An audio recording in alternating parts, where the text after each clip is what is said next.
Hello there, everyone, and good morning. Today we are going to read another series of Maurice Nicoll's letters on the opposites. And the opposites you could also consider to be the dualities, good, bad, positive, negative, light, dark, but he also uses and brings in the term the pendulum. So the pendulum is always going from back and forth, always. And in this letter, as always, there'll be a lot of practical advice and guidance for us to take away into our lives. He brings in many very powerful quotes as well to further make and emphasize his point.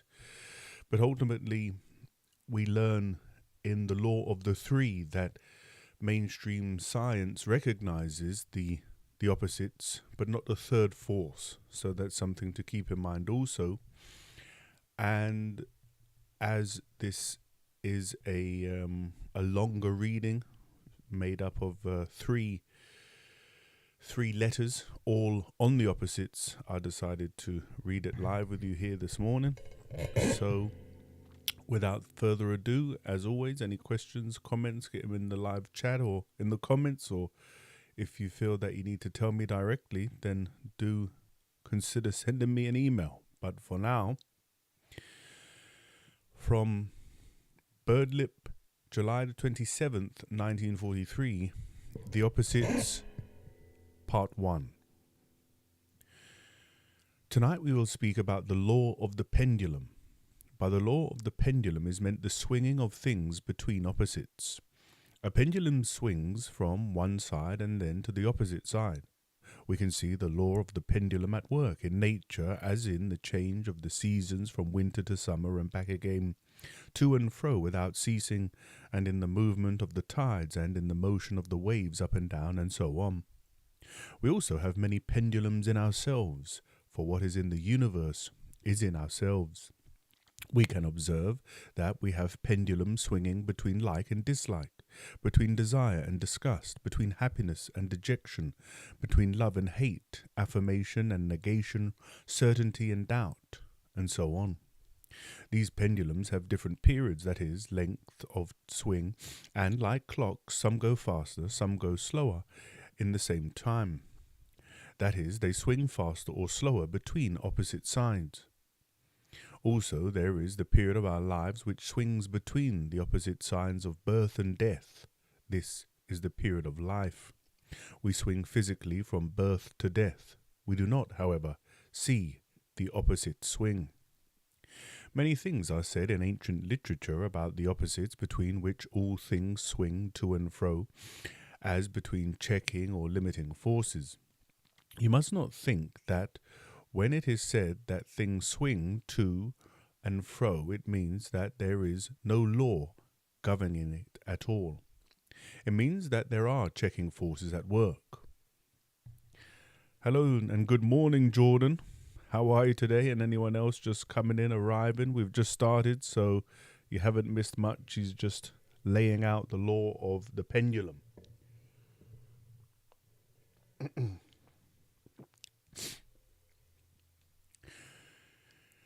It is said in the book of Ecclesiastes, he's put a little contrarian view here, Ecclesiasticus, not Ecclesiastes, so I don't know why he's taken such an issue there with the name. It is said in the book of Ecclesiasticus, not Ecclesiastes, quote, all things are double, one against another. Let us take this phrase. All things are double, one against another. What does it mean that a thing is double? It means that to everything there is an opposite through which it exists and by which it is opposed. As a rough example, darkness implies light as its opposite and light darkness. And together they make one thing, a double thing that we might call light-dark. One thing that divided becomes light or dark. Or to take a psychological example, sorrow and joy are opposites. They are one against the other and together are a thing, which is double, which we might call joy-sorrow. Notice also that sorrow destroys joy and joy sorrow. They are opposites and so are mutually destructive. Or again, hunger and satiety are opposite states. As hunger is appeased by eating, the opposite, namely satiety or even disgust, appears. Then the swing of the pendulum into satiety is followed by its swing back to hunger. What we must see is that hunger and satiety, although so contrary, form one thing, which we can call hunger, satiety. And they are inseparable, although one is against the other. That is, you cannot have one without the other any more than you can have a stick with only one end. And good morning to you, Sophia. Good morning and hello. In this connection, compare the above remark of Ecclesiasticus, all things are double, one against another, with an observation made by Philo in the 1st century AD. Philo, who was associated with a school in Alexandria, says, "That which is made up of both the opposites is one, and when this one is dissected, the opposites appear." This is a very interesting view of life if you care to reflect on it.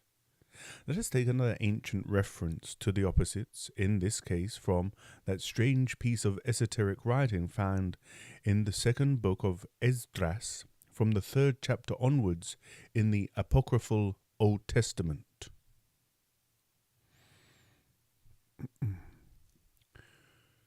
The woods of the trees of the field went forth and took counsel together and said, "Come, let us go and make war against the sea, that it may depart away before us, and that we may make us more woods." The waves of the sea also in like manner took counsel together and said, "Come, let us go up and subdue the wood of the plain, that there also we may make us another country." The counsel of the wood was in vain, for the fire came and consumed it. Likewise also the counsel of the waves of the sea, for the sand stood up and stopped them. And that's from 2nd Esdras 4. In this passage, the idea is expressed that everything is kept balanced by means of the law of opposites. One thing checks another. That which checks or destroys another thing can be thought of as its opposite. The wood thinks it will dominate the world and the fire consumes it. The sea thinks it will overrun the plains, but the sand checks it. The unknown writer of Esdras is using physical images to represent forces that act in nature, that keep everything between certain limits, and so prevent any one thing from getting the upper hand permanently. You can think of endless other illustrations of one thing checking another. Think for a moment of how every living creature is attacked and eaten by some other creature so that a balance is kept going. This balance is the result of the work of the opposites. The law of the pendulum indicates that there is a swing to and a swing fro in all things. But after a point in either direction there is a check, and the opposite force begins to exert itself. We can see for ourselves that as a pendulum swings further and further, say, to the right, it gets slower and slower until its motion reverses and it swings to the left. That is, the opposites, if we term them right and left, alternately have power. Notice that when the pendulum is fully to the right is weakest and the left begins to have power, and vice versa.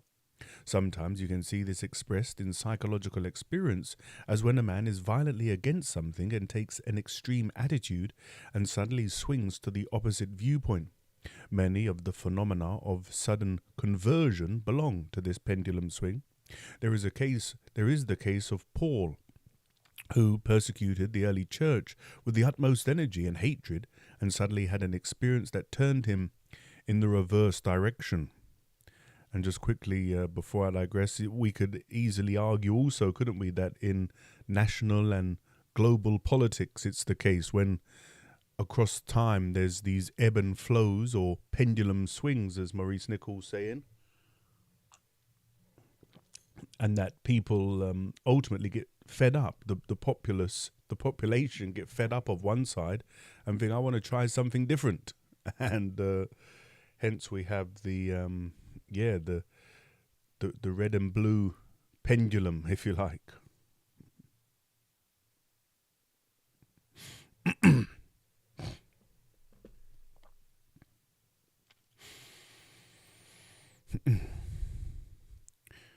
Now, at this point, I must say to you all that it is not at all easy to understand the opposite forces and their work, which is always double and so requires double thinking. We think in terms of one thing, comparing it with another thing. We do not think in terms of two things simultaneously. We think in terms of one force and find it difficult to think in terms of two forces and impossible to think in terms of three forces. At present, however, we are speaking of two forces opposite in their nature, which govern or limit all things and prevent too much excess or deficiency.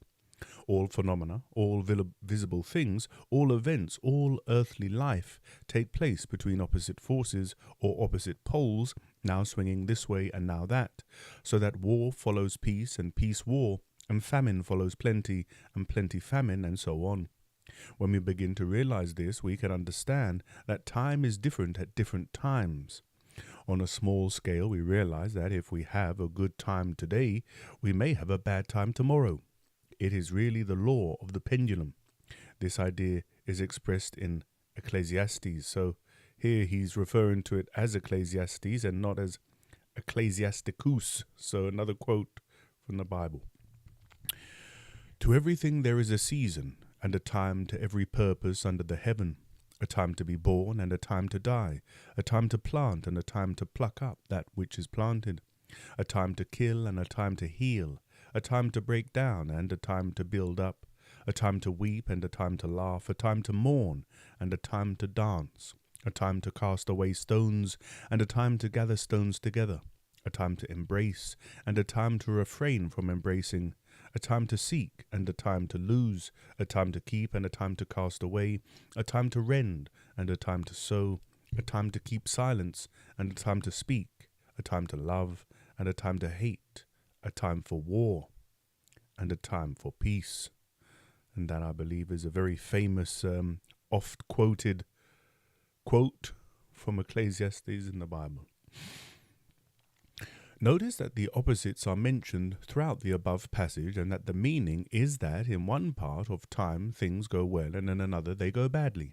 Or in one part of time one plants and in another part it is absurd to plant.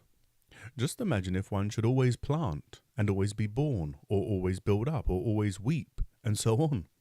The passage quoted above meant that everything comes to an end and turns into its opposite in time. I emphasize the last words. Everything comes to an end in time, so that one thing is replaced by its opposite. What do you mean by the end of a thing? Have you ever thought? The end of sorrow is joy. The end of weeping is laughter. The end, in fact, of everything we know in this life of time is its opposite. What shall we call the end of this war? We shall call it peace. That is its opposite. And what is the end of peace?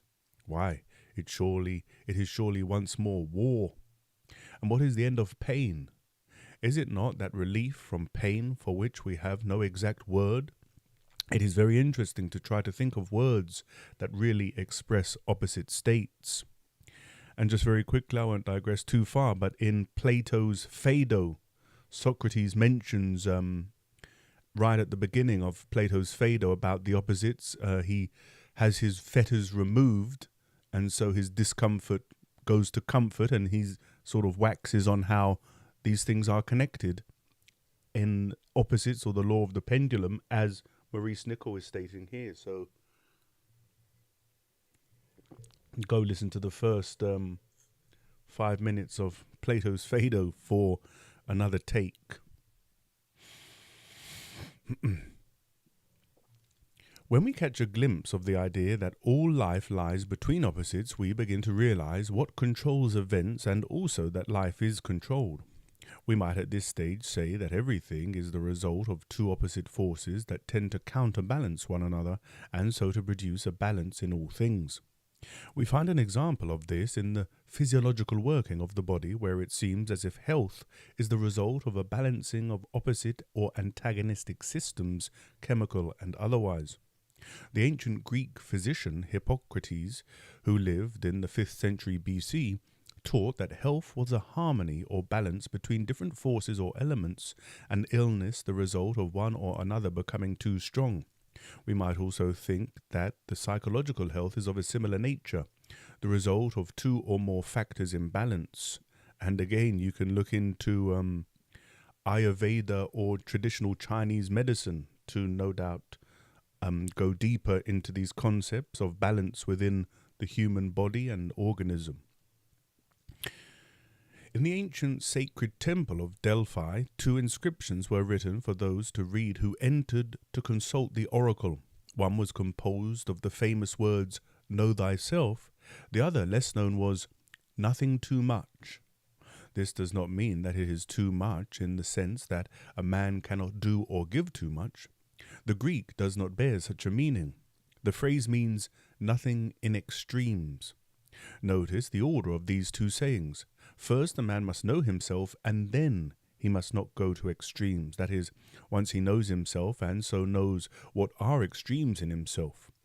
To know what is in oneself takes long years of self-experience. Self-knowledge implies, amongst many other things, knowing the opposites in oneself, that is, becoming conscious of them. Then one can begin to understand and apply the second aphorism, nothing too much. Birdlip, August the 30th, 1943, The Opposites, Part 2. We can picture a tightrope expert who keeps his balance by swinging now to the right, now to the left. Of course, he already knows how to do this by long training and study of himself. Without knowledge, he could not do it. Suppose we ask him Pilate's question, "What is truth?" and say, "Is it to the right or to the left?" If he said it was both, our sense of truth would be offended, because we all imagine that truth must be rigid and inflexible. It is said that once upon a time a man dreamed he had discovered the secret of the universe and woke up and wrote down his dream. The next morning he found he had written down, "Walk on both legs." Walk. In the sphere of our own psychology, the place we live in with our consciousness having no real self-knowledge, we walk on one leg, regarding truth as something invariable. We think we know what is right and wrong, or good and bad, and because of this, we have no idea what it is to keep a balance in ourselves. We do not see the opposites in ourselves save in the sense of all that being bad and this being good. I once heard it said in this work that the devil is also necessary. At the same time, we are constantly swung about by the events of life, which is always changing its aspect. And as we are swung, we do not try to assimilate the opposites. We ignore everything that does not correspond to our viewpoints. What does not correspond to our viewpoints is, for us, the devil. So we walk on one leg. Yet we can understand that it would be a mistake for a tightrope walker to regard the left as the devil and the right only as desirable. For we would say that at different times he has to lean to the right or lean to the left, and that only in this way he can advance. This is the idea expressed in the passage from Ecclesiastes quoted above, that there is a time to keep and a time to cast away.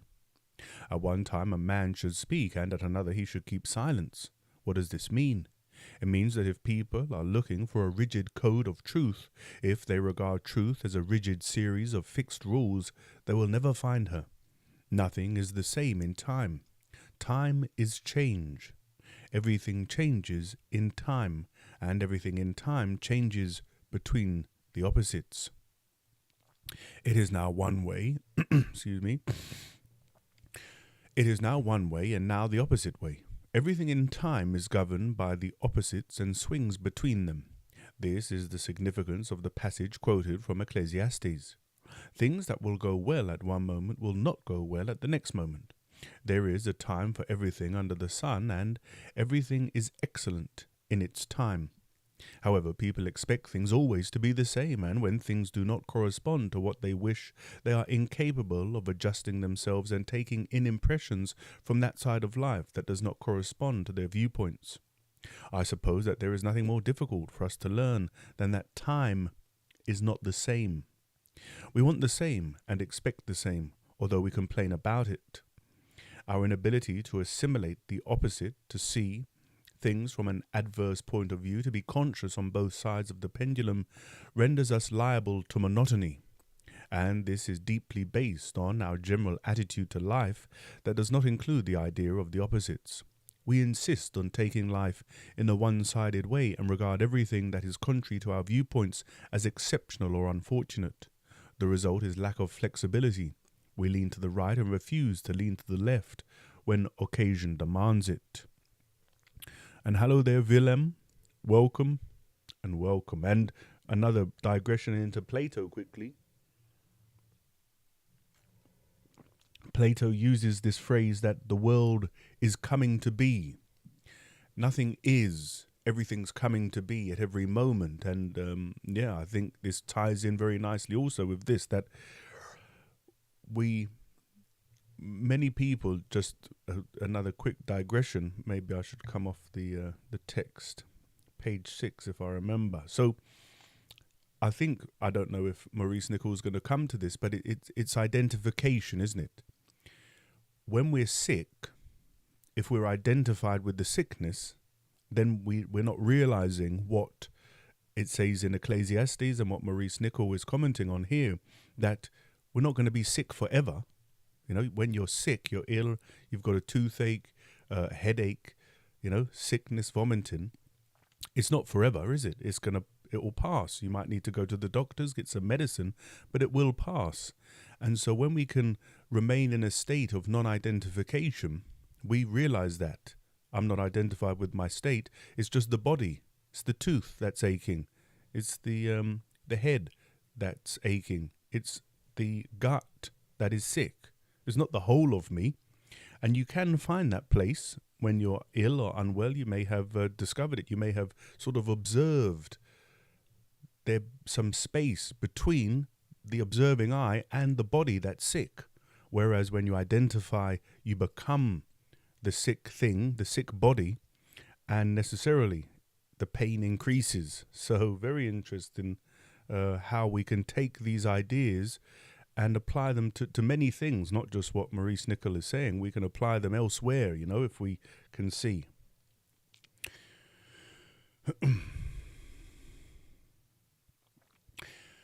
A living thing is in a state of balance. It is balanced between life and death. As long as it makes a distinction between itself and what it lives in, it remains alive. Now, you cannot be alive if you take up a fixed view of life. The interaction between life and yourself then ceases. You become identified with your view of life. Now, the work teaches that you should never become identified with life. Excuse me. Hello there. Good morning, Dominic. Hello and welcome. Now, the work teaches that you should never become identified with life, whichever way it is swinging, whether into war or peace, comfort or hardship, and so on. But we all want to be fixed. It is as if we wanted to freeze things into a fixed pattern. Then we become identified through our attitudes. The surface of life and the surface of ourselves cease to have their normal interchange. We then become life, and there is no longer any living in life. Every living organism is alive because it resists life and learns how to use it. And from this angle, life is the opposite to life. Every living thing is born into life, wound up like a spring under high tension. It is more than its surroundings. It has a certain energy that makes it more clever than the life in which it finds itself. It has a surface that meets the surface of life, and between these two surfaces that living things live.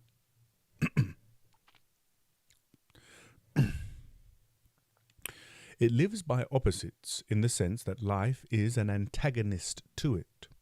As long as it can deal with life, it is alive.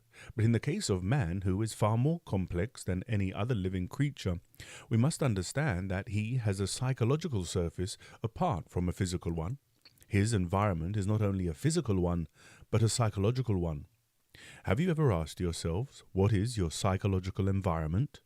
Have you a sense of surface towards it? Do you keep this side of yourselves alive with good interchange? Or are you nothing but your psychological environment, going with everyone's opinion, with everything you hear, with everything you read? In that case, you are really dead, because there is no distinction between yourself and life. Unless you feel that you are living in life, you are dead. There is no tension between the two services of life and yourself, and how powerful that is, right? If we're just constantly moved by others' opinions and the culture, if you like, the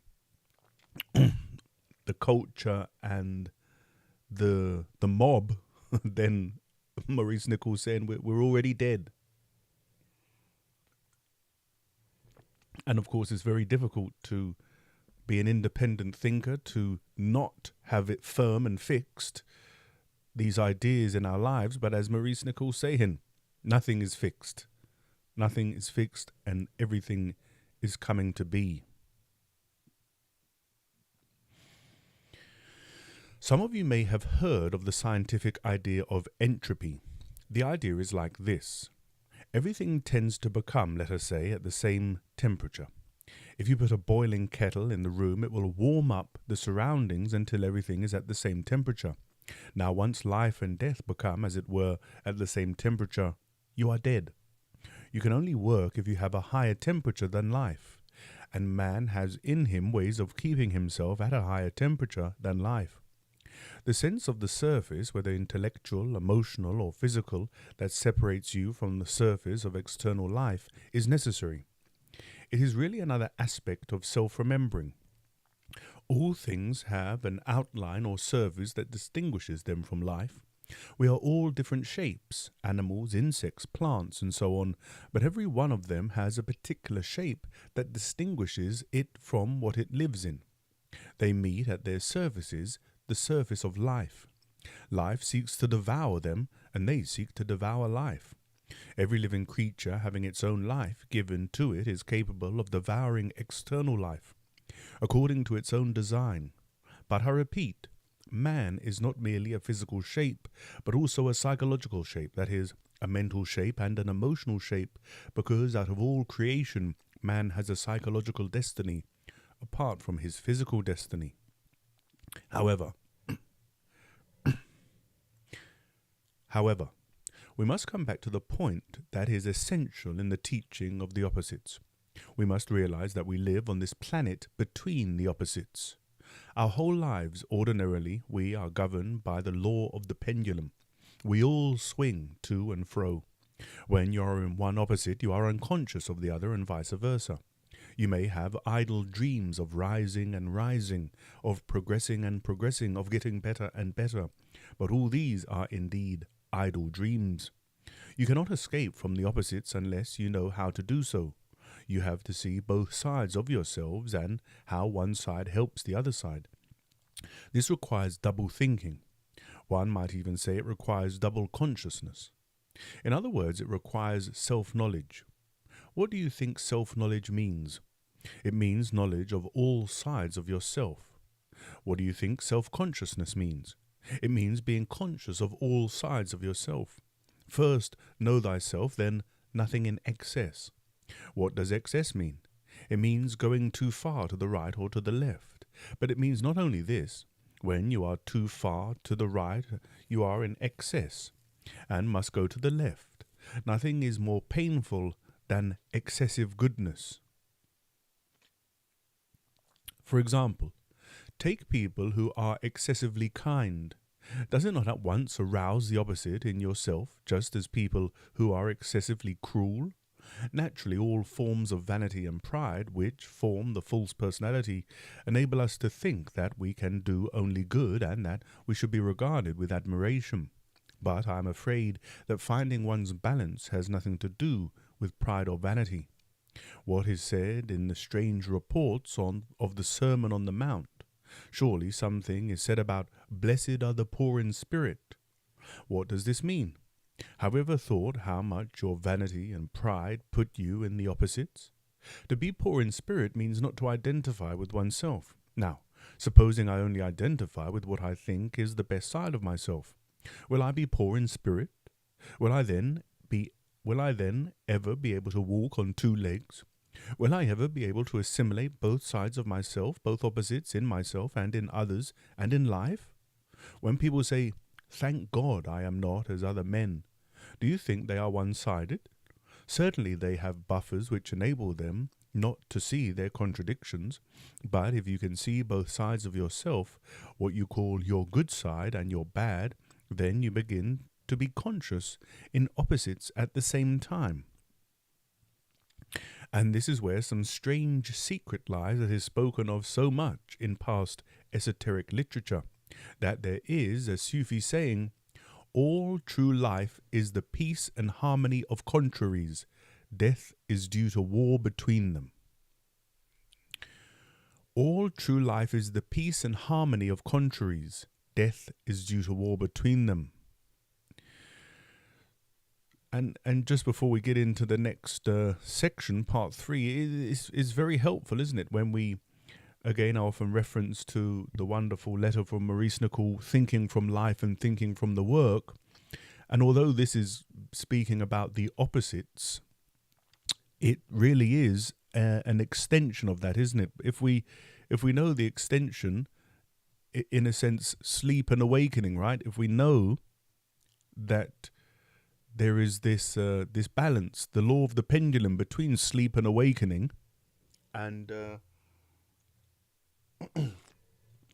I suppose the goal would be to get the pendulum to be quite, swinging very slowly in between sleep and awakening.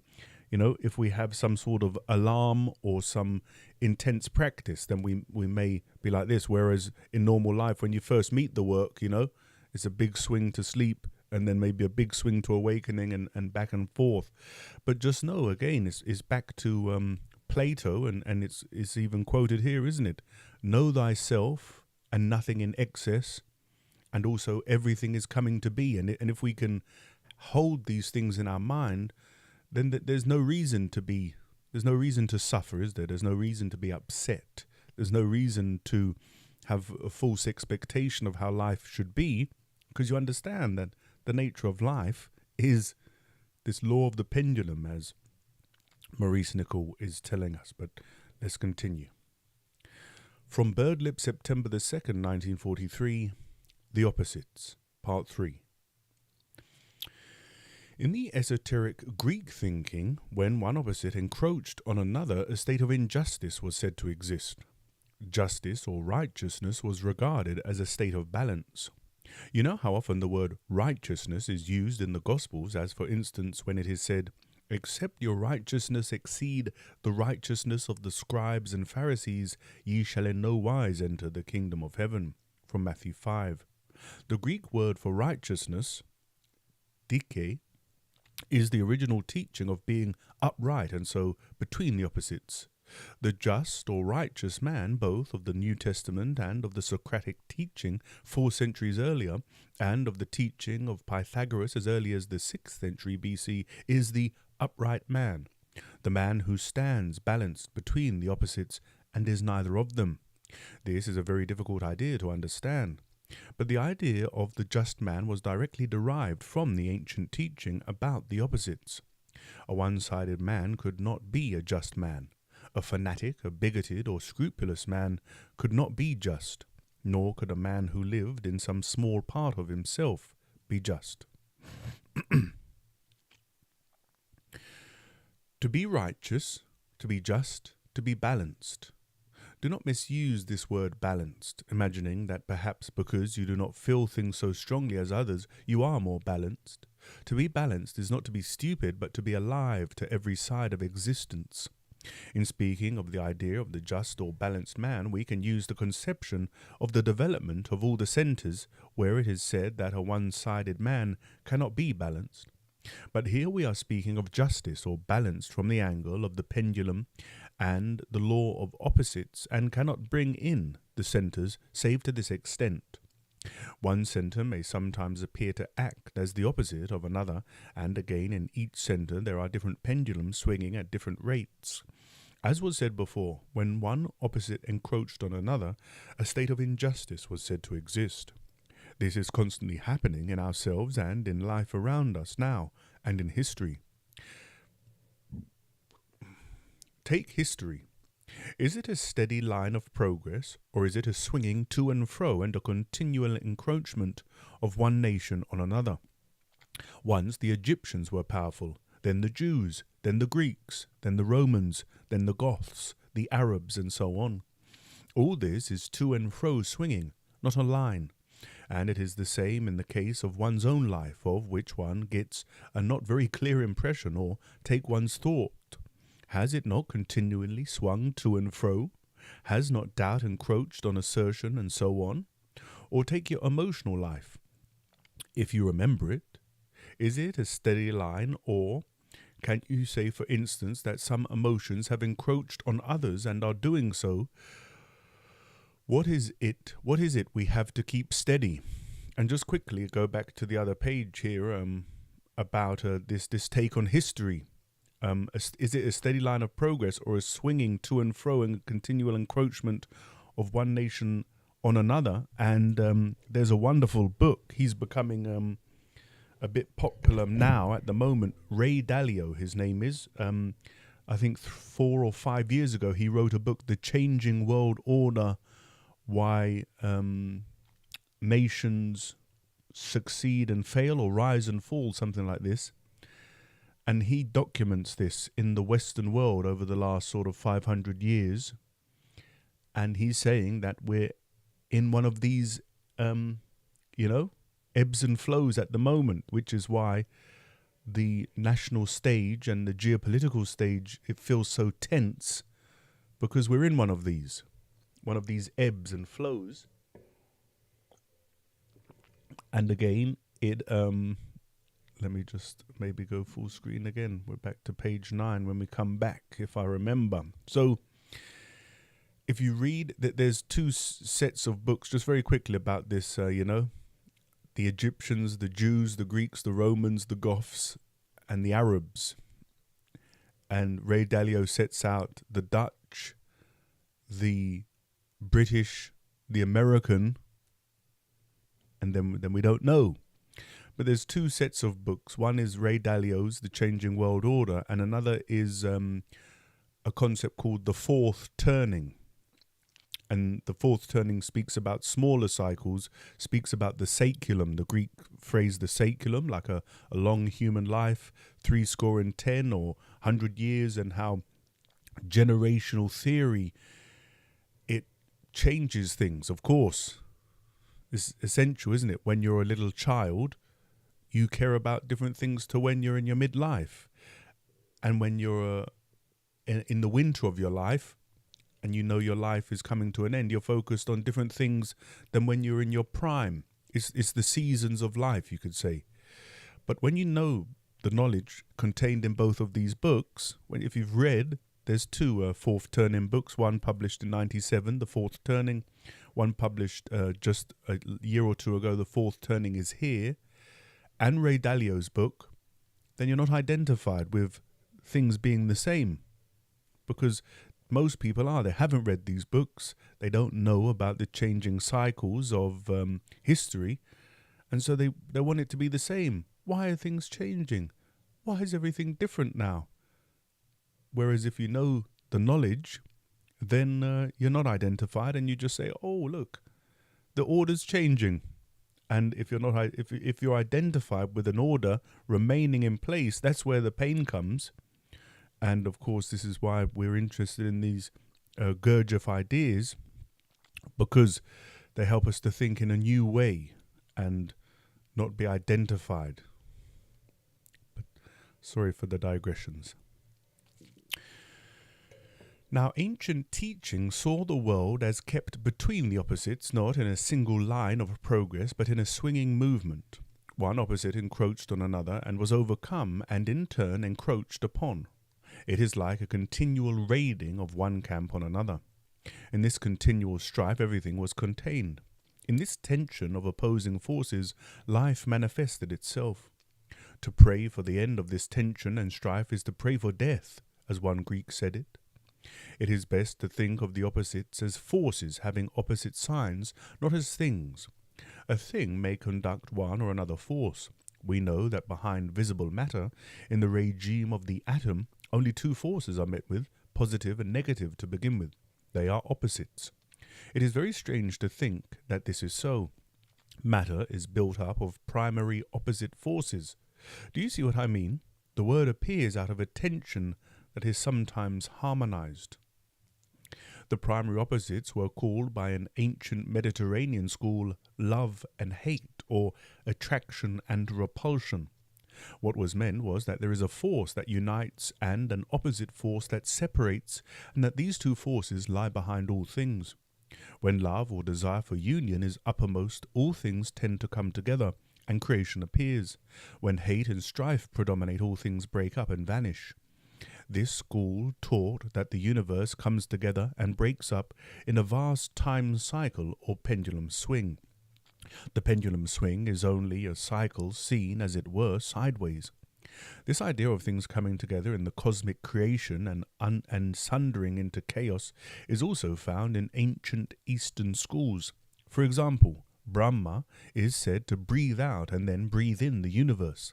From this point of view, the properties of the physical universe will never be constant, since the tendency of particles to unite or otherwise will not be the same at every point of time. Everything will change, not merely fashions and viewpoints and theories, but the properties of things, so that what worked once will not necessarily do so today.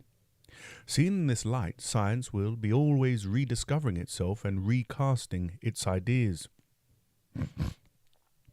A remedy that once was effective will cease to be, and so on, and the same process will affect human affairs.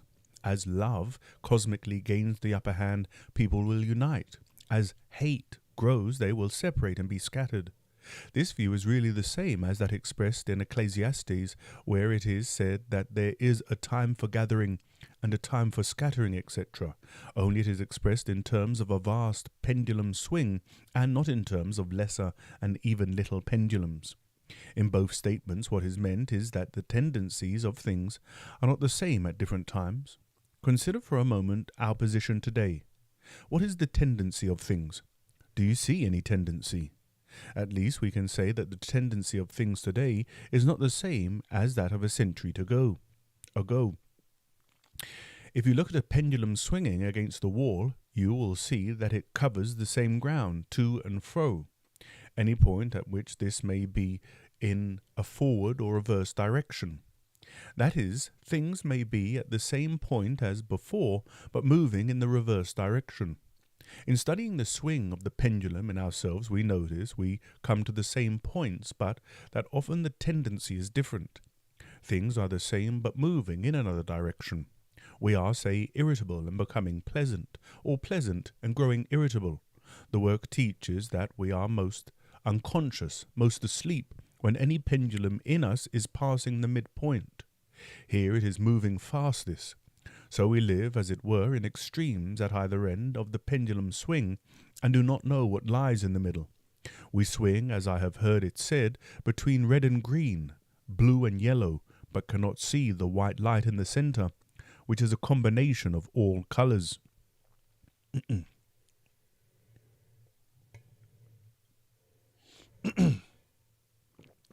Yeah, and I would argue that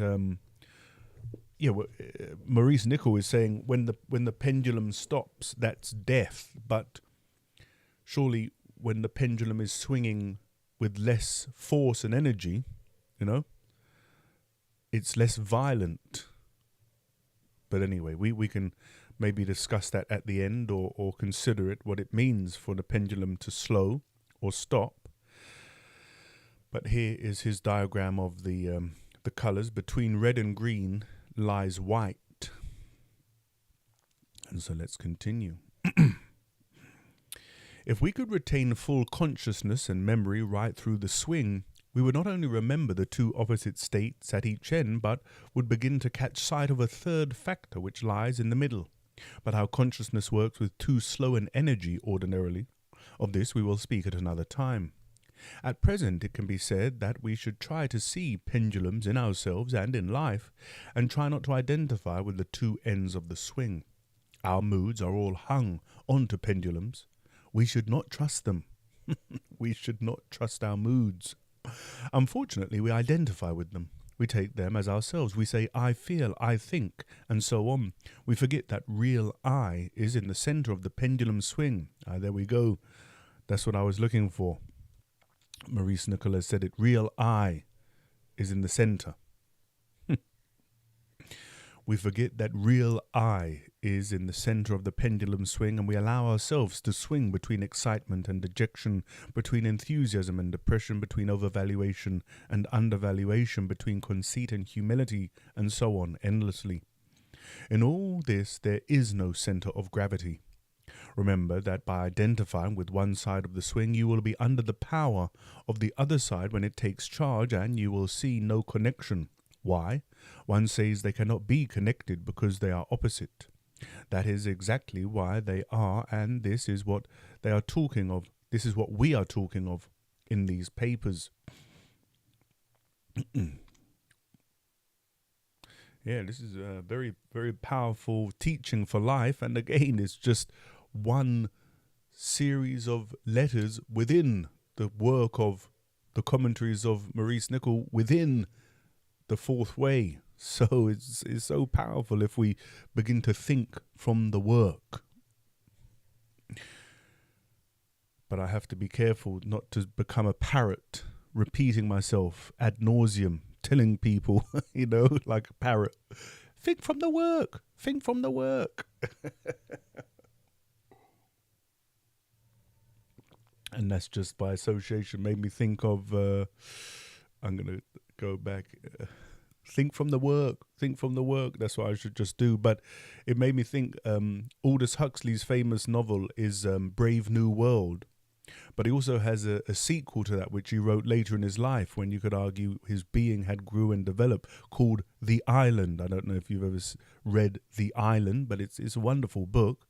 And the main protagonist is on an island where the inhabitants live a different way. They don't live in the weird Western mindset. They live, closer to utopia, if you like. And in this, on this island, there are parrots, and their job is to say, awake, awake, awake, to remind the inhabitants to awaken, to remember themselves. And I've forgotten where I was. Here I am. So yes, so much to take in at whatever age we are, whether we're younger people in the beginning of our lives, or older people at the end of our lives. It's all part of life. It's the nature of life, and the pain comes from being young and wanting to have more money and wisdom, and that's going to cause pain because you can't do that, and being at the end of life and wanting more vitality and more time. You can't. So when we accept and don't identify, that's when we can find peace. But again, that's the hardest part. It's one thing to read it in Maurice Nicoll's psychological commentaries. It's another to bring it into our being, into our lives. But doesn't mean we can't try. Birdlip, September the 13th, 1943, The Opposites, Part 4. We have previously spoken of the original conception of the just man. It was not a sentimental idea. The just man is between the opposites in a state of equilibrium. By knowing how to withdraw forces from the opposites, his center of gravity is not pulled to one side or the other. This is only possible by reaching a definite feeling of one's own nothingness, as was said. To feel one is something prevents one from reaching a position between the opposites. When the work says that a man must come to realize his own nothingness before he can be reborn, it does not mean that he must humble himself and so on, but that he must by long self-observation actually begin to realize that he is nothing, and that there is no such person as himself. The object of this is to get into a position, psychologically speaking, between the opposites. I mean that it has a definite object. Why is it so important to get somewhere into the center of the pendulum and not to swing to and fro? Because here, between the opposites, lie all the possibilities of growth. So here we are, we're getting to the crux of it now. Here, influences from higher levels reach us. Here, in this place where one can feel one's own nothingness and where one is therefore free from contradictions, influences, and meanings coming from higher centers, which have no contradictions, can be felt. not regarding yourself as good or bad, not priding yourself on being just or otherwise, not thinking you are well treated or badly treated, not being caught by either movement through identifying. You come into this mid-position. This is not easy. With personality active, it is impossible. Sometimes when the opposites are drained of force, as in severe illness, a person is brought into it. Then all his centers are in focus, and he understands and sees clearly. The work teaches that there are 3 forces in every manifestation. We see only 2 if we see as far as that. We do not see the 3rd force because the formatory center works between the opposites and everything. For it is either it is so or it is not so, either yes or no. The harmonizing of the opposites is in the mediating force between them. Not that the 3rd force is merely a union of the opposite forces. It is a distinct force to which we are not sensitive in ordinary states. It is called neutralizing force in the work and Holy Spirit in the New Testament. At the top of the universe is the unity of the Absolute. Creation begins with the 3 forces or First Trinity proceeding from this unity. These 3 forces are equal. At the bottom of the universe is the greatest antithesis. At the bottom of the universe is the greatest antithesis to unity. Here the opposites are most widely separated, and there is no 3rd force to reconcile them. So the work speaks of the lowest matter in the table of hydrogens as being without the Holy Ghost. One must imagine what it would be like to be imprisoned in a world of that kind, at that lowest level of creation, where there is no hope of harmonizing anything or of reaching any new state. 3rd force lies between the opposites, and so we can picture it as the midpoint of the pendulum swing.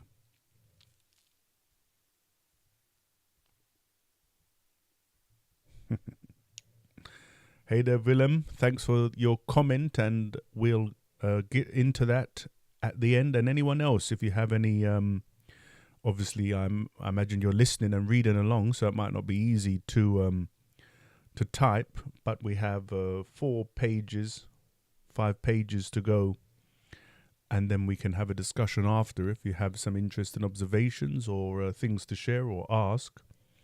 But there's still a good few pages to go, so no rush. I'm not going to shut the stream down soon.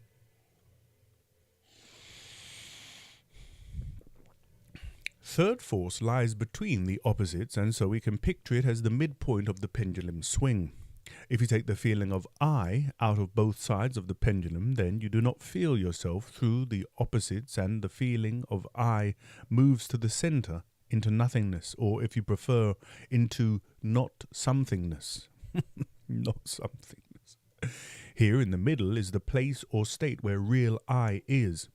Real I, or master, comes from above, that is, from a higher level. We cannot reach it from one or the other opposite. This is why so often in ancient symbols you find the 2 opposites on either side and the 3rd force in the middle, in the representations of the mysteries of rebirth. To attain real I is to be reborn.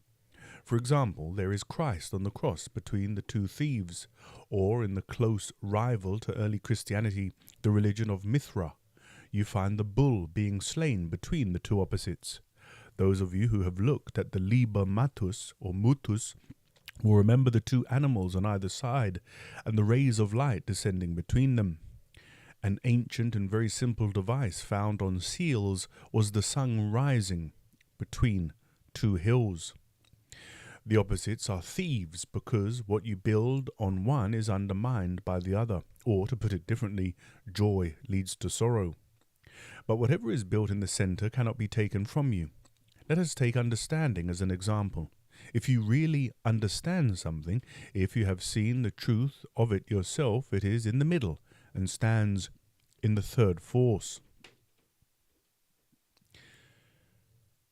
Birdlip, September the 15th, 1943.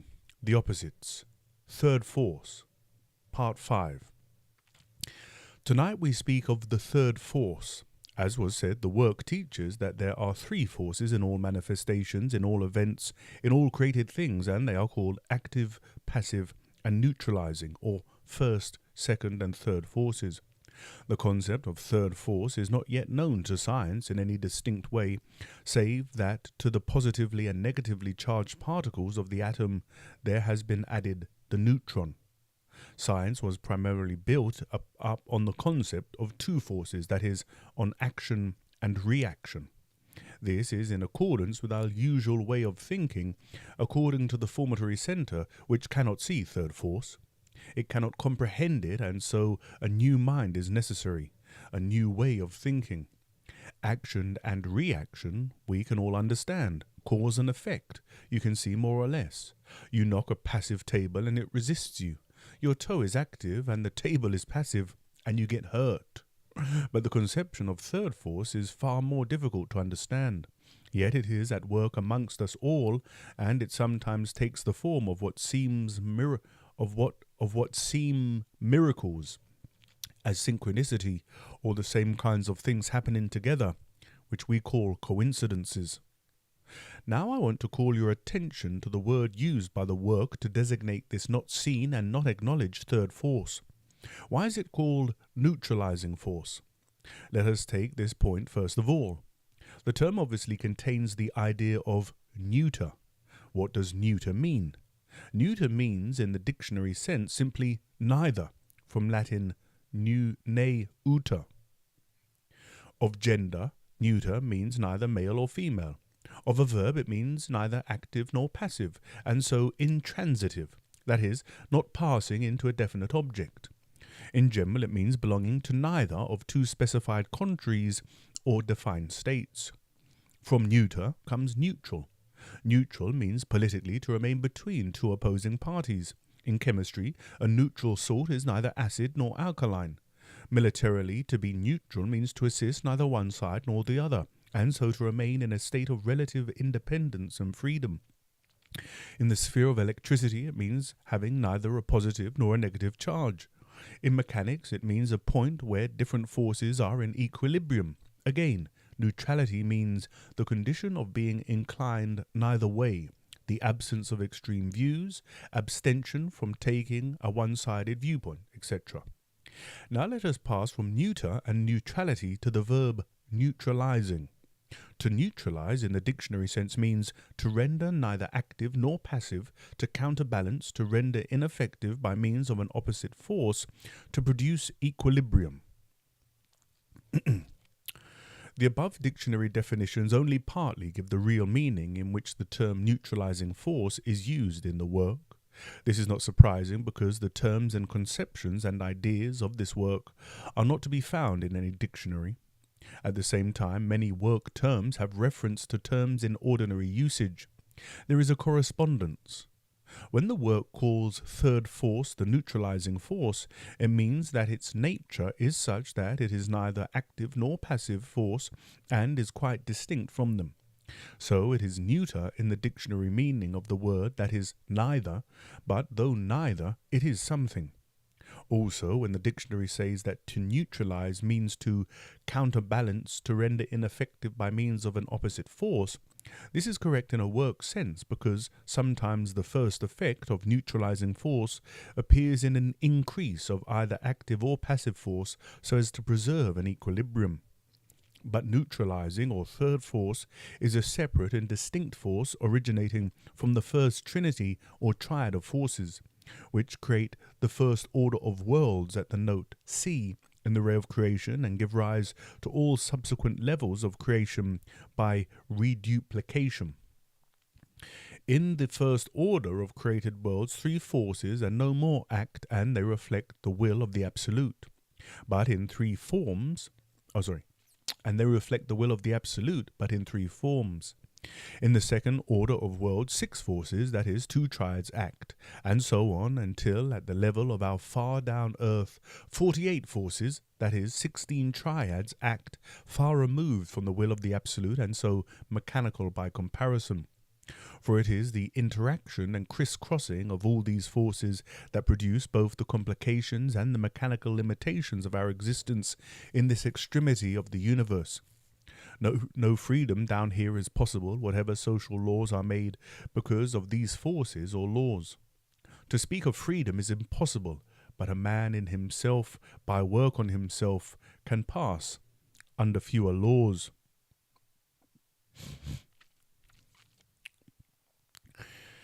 In order that this may take place, the first thing he must do is to remember himself. In life, a man does not remember himself. It is from this point of view that I wish to speak to you about the third force tonight. The point where a man can begin to become more free lies between the opposites, in the region of the middle of the pendulum swing, and by the act of remembering himself he begins to approach this place, psychologically speaking. It would be impossible to describe all the different ways of remembering oneself, even if one knew them. The emotional realization of our position on this minute, could pronounce it either way, on this minute, far down insignificant planet of the unimportance of our personal existences can bring about some degree of self-remembering. Sometimes merely looking externally at the heavens at night, at the myriads of stars, produces a momentary state akin to self-remembering by withdrawing us from personal feelings.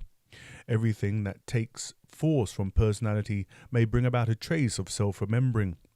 But it is the recognition of the taste of the state that is important, for it is in the state, and only in this state, that help can reach us. The feeling of the work and all the background of esoteric teaching can bring about a state of self-remembering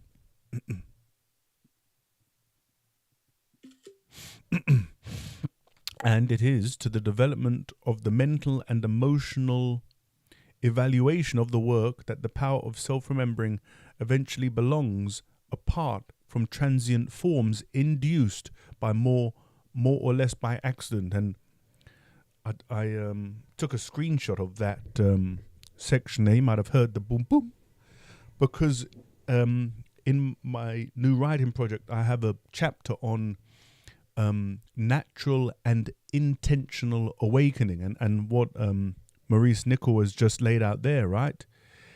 He's saying, I'm just going back to the top.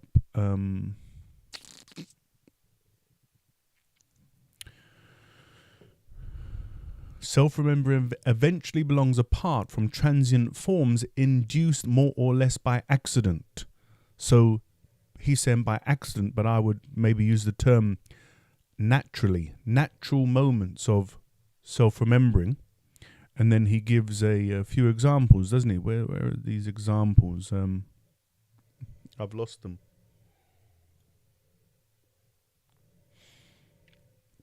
I think it's further up, maybe. Sorry about this. Letters moving all over the screen.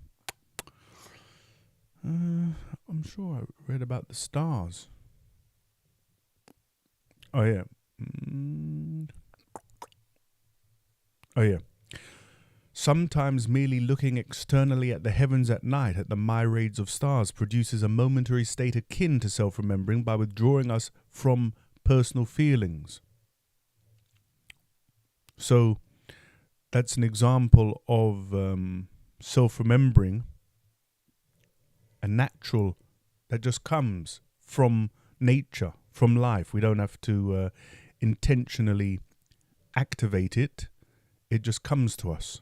And so now, where were we? How far did we get down? I'm going to go from the increasing feeling. So, top third. The increasing feeling of the work as stronger than life and all its ups and downs and swinging to and fro between the opposites brings about a state of self-remembering that is not due to chance nor is merely a fleeting experience. But for a very long time we mix the work with our associations with the machine of personality which is driven by life and reacts to it mechanically. And this is inevitable because only a gradual separation is possible. A person cannot be torn suddenly away from personality. It would destroy him. So even though we try to work, we identify with the reactions of personality which seem more distinct and real, or more natural, as we say. At the same time, we may know well enough that we should remember ourselves and even want to do so, and are unable to do so. We are unable to because we are identified with the reactions of personality. We view the incident, whatever it may be, through personality. That is, through all the attitudes, buffers, associations, pretenses, pictures, negative emotions, and so on. In short, through all the typical reactions that belong to our personally acquired personality. That is, we see it from the life point of view and not from the work point of view. Again, in reference to thinking from life and thinking from the work. And this, though we are not forgetting the work and are even trying to work. Now, if we are identified with the reactions of our personality and at the same time try to remember ourselves, we find it impossible. To be identified and to be in a state of self-remembering is impossible. Again, a very important maxim, you could say. It's just a simple sentence in the middle of other sentences, but that is very powerful. So, of course, I will repeat it. To be identified and to be in a state of self-remembering is impossible.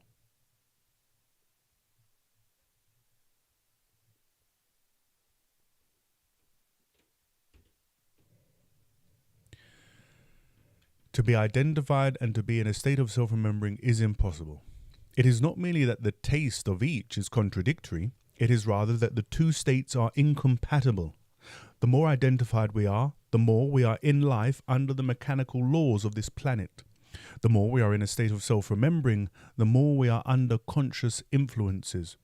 In the work, the idea of self-remembering, that is, the third state of consciousness where help can only reach us, is always given in conjunction with non-identifying.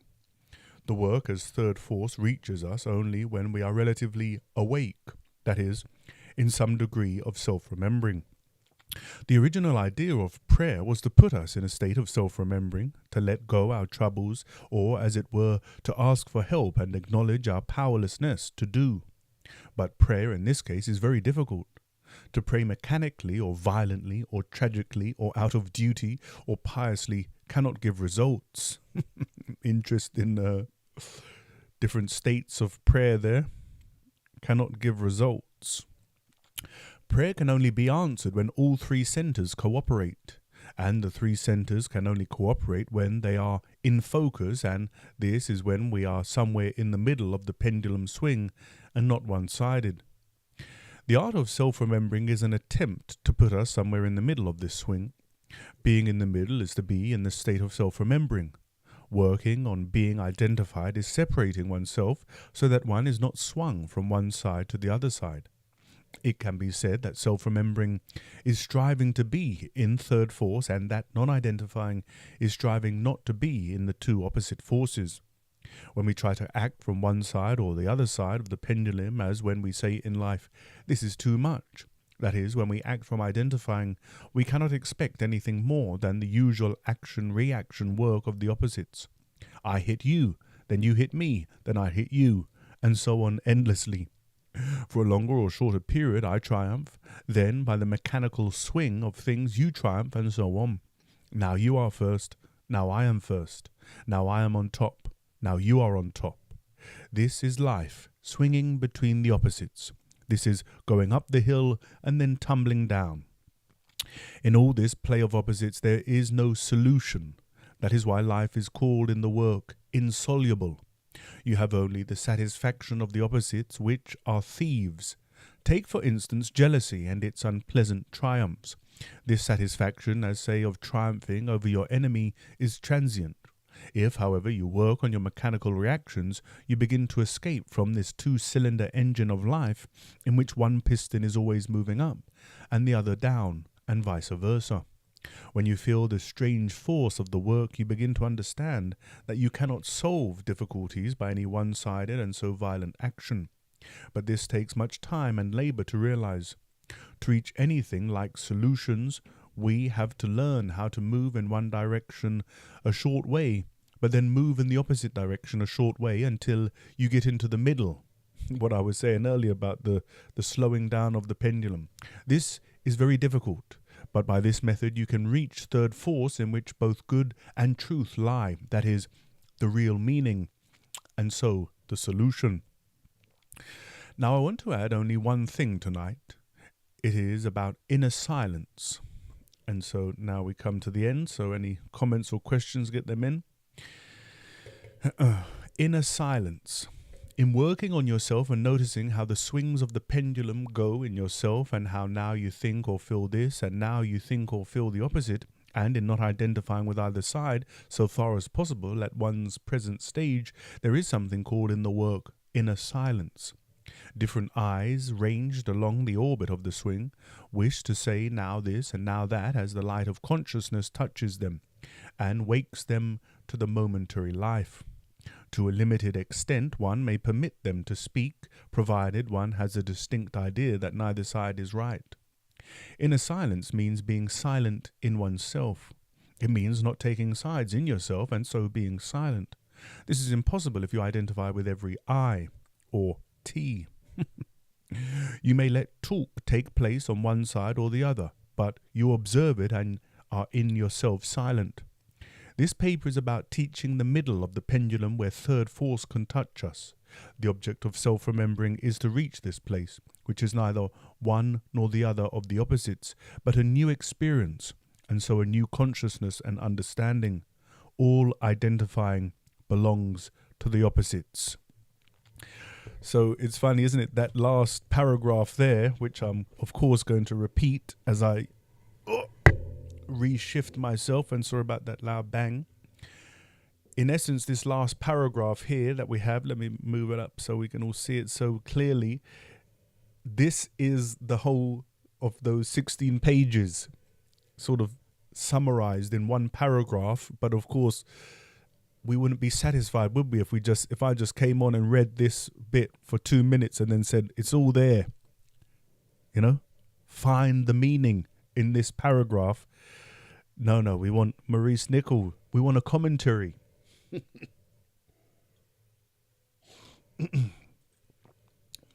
This paper was about reaching the middle of the pendulum where third force can touch us.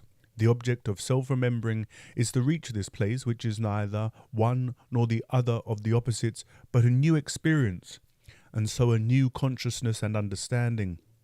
All identifying belongs to the opposites. All identifying belongs to the opposites. And so that concludes our reading of this morning. The next couple of letters, I believe, are a bit shorter, so I'll just upload them and record them not live. And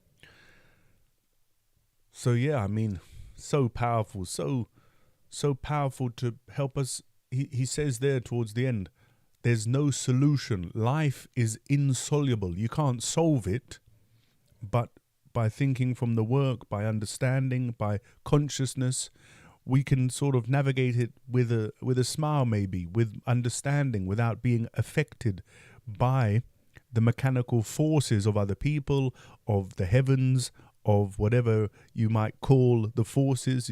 People talking a lot now about demons, aren't they? There's a Christian revival in America, and so they're saying it's demonic forces, it's demonic forces. You can say it's demonic force if you like, or you can just say it's an external force acting on people.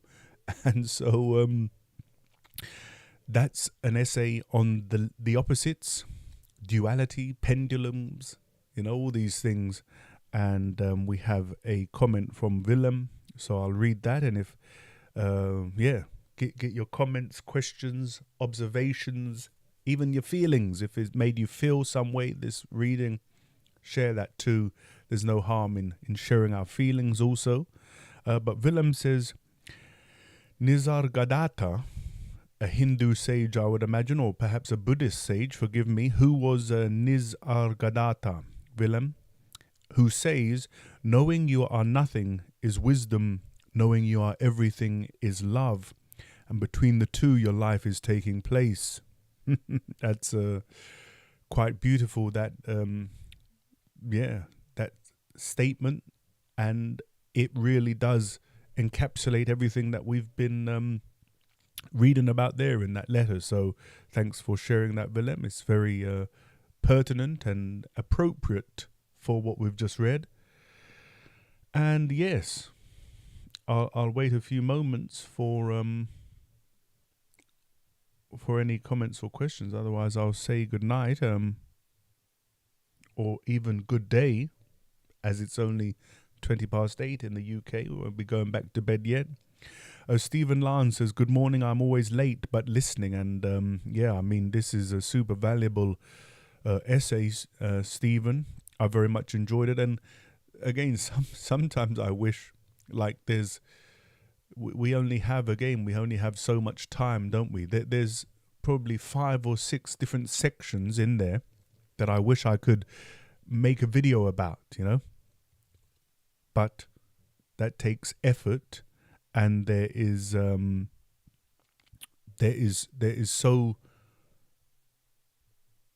so little time, so much to do, so little time, so much to read.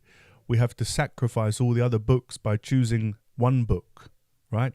By choosing to read one book, we sacrifice all the other books in the world. By choosing to talk about one thing on the channel, I sacrifice all the other things to talk about. Yet there will be many sacrifices moving forwards. But sometimes I want to sacrifice the channel to, write my book, to have some leisure time, or to read something else. And Jordan says, kids have been running around here, so I would need to re-listen this commentary. Seeing the opposites can help with buffers also, I think. Yes, I would say, the buffers are maybe essentially when the pendulum hits the other side, isn't it? And then we come back. But yeah, that would be something to contemplate, Jordan, wouldn't it? Maybe we can begin a discussion in the Discord server. If anyone's here watching, listening, wants to be admitted, or gain access to the Discord server where these conversations can go on outside of the live readings, just send me an email. My email is in the description, and we can, of course, now I'm going to shut down the stream, but if one has been here watching and listening and wants to continue the discourse in the Discord server, then, well, they're welcome to. So, yes. And Willem says, is the observing eye inner silence? And I don't think it's a good question, Willem, but I don't think it's appropriate for me to answer it, right? It's more like go and verify it, right? Because if I say, yes, the observing eye is inner silence, I mean, that's not helpful, is it? It's not helpful to you. It's not helpful to anyone else. What is helpful would be to go away and say, when I am observing eye, when I identify with observing eye, with the master, with the real eye, does that bring in a silence? In my experience, it's yes, to more or less degree.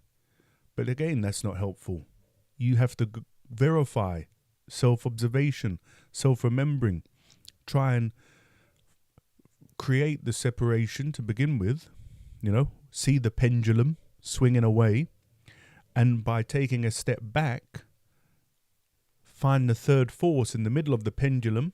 And are you more silent in yourself? I would imagine that you would very clearly would be, because as the final sentence states, all identifying belongs to the opposites. And self-remembering is in the middle of the pendulum. The pendulum, the low point. I don't know what the scientific term would be for the low point in the middle of the pendulum.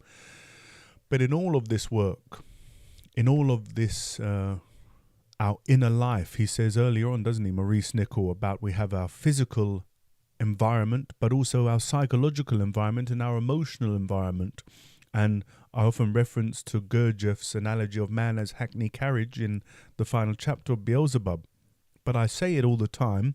I am a parrot from Aldous Huxley's Island, because all I really want people to do, is to think from the work, because it's more beneficial than thinking from life.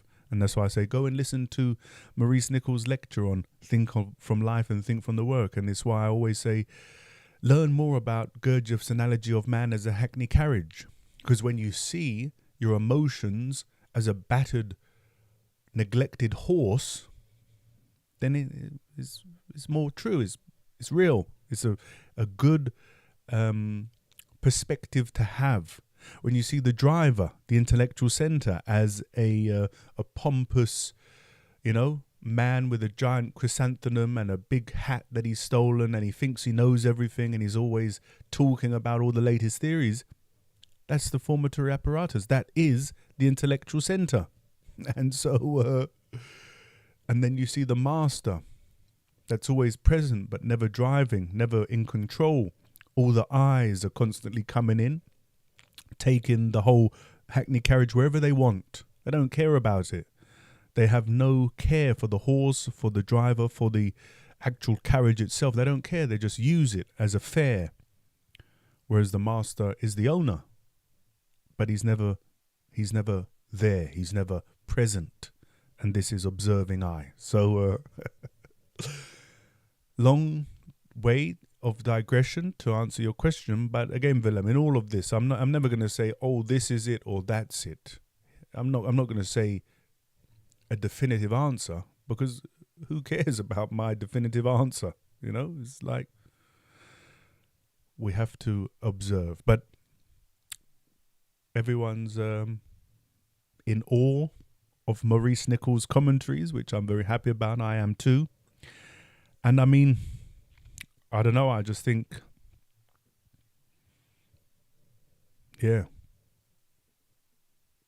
life is insoluble, as Maurice Nicoll says, but with the work, Maurice Nicoll says elsewhere that we can make leather for life.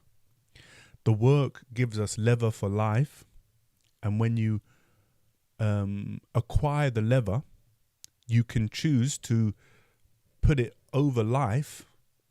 You can say, I'm going to paste over all of life with the leather I acquire, or you can use it to make some sturdy shoes, and then life won't affect you. So, my friends, I won't be going live so regular this week. My children are on school holidays, and so their bedtime is a little bit later, which means there's no time for me to do live readings, but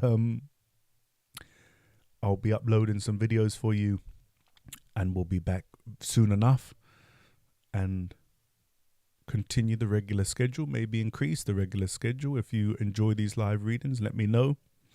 But for now, I'll say have a good day. Enjoy the rest of your week, whatever you're up to. Of course, listen again, because there is far more wisdom than one can consume in the first reading. That's my opinion anyway. And for now, thanks for joining. It's always great to share this time together. Look after yourselves, take care, and I'll see you very soon. Bye now.